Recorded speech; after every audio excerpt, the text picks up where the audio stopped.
د ټاکنو خپلواک کمیسیون په 3714 مرکزونو کې تر 2 میلیونو ډیرو خلکو رایه ورکړې.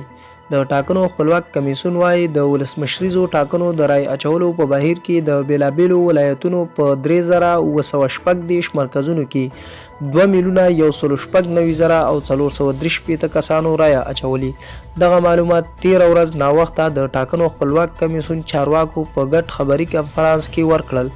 د ټاکنو خپلواک کمیسیون وايي د بدخشان، تخار، فاریاب، کندوز او فراه سره یې اړیکه تر اوسه پورې د مخابراتي شبکو د انتنونو د قطع کېدو له امله نه ده شوې. وړمه ورځ په ټول هیواد کې ولسمشرۍ ټاکنې ترسره شوې چې له 18 ثبت شویو نوماندانو څخه 14 نوماندانو ترمنځ ټاکنیزه سیالۍ ترسره شوه.